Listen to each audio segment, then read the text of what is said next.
Hello again, everyone. I'm Georgina Robinson. I'm back with Michael Gleeson. Michael, was this the day that the Aussies kind of came back down to earth after a bit of a dream run on the track? Well, yes and no. In the evening, you'd say that was the case, but we had Sally Pearson on the track today. I forgot. It seems like so long ago. It does seem like so long ago, but this was really the moment we wanted, that we were waiting for, I suppose.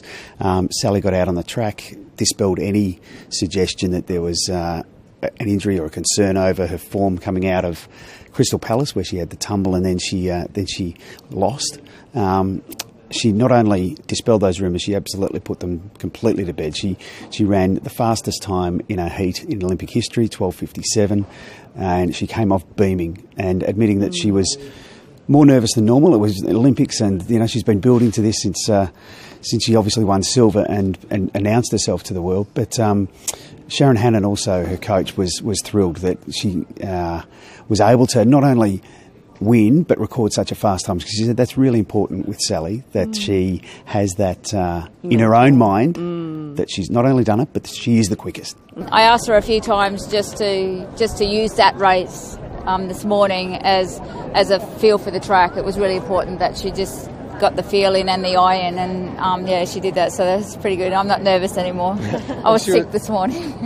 Who do you think her threats are? I mean, it was so emphatic this morning, but in the other heat there was a time not far off the one Sally ran.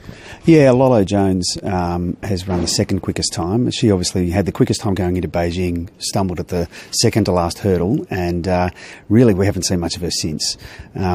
Kelly Wells beat her in Crystal Palace. She's always thereabouts, and Dawn Harper, the reigning Olympic champion, is another that is always at biting at her heels, but they can't get close to her if she runs her race. If she keeps her race together and technically runs a clean race, I don't think that they've got the pace to be able to go with her. So it's all down to Sally being able to brake well, get out of the blocks well, and she's got such good pace over the first two hurdles. She's normally got a break on the pack by the time she reaches the third hurdle. She just snaps the hurdle out. So I think that is the key. If she can run her race, she wins. We'll find out soon enough. She's got her semi at 4:15 tomorrow morning. That's Australian Eastern time, and then the final, presuming she gets through, is at 6 a.m. So get up early for that one. Now, Sally wasn't the only thing that happened at the track. No, she wasn't. Steve Solomon came last in the final of the 400 men's. It wasn't that bad. No, but I was just going to ask you to put that in perspective. Well, in perspective, he was in a final for the 400, the first Australian male to be in a final in a quarter of a century. It was 1988, close enough to a quarter of a century, 1988, Darren Clark. So at 19, that is a hell of a performance.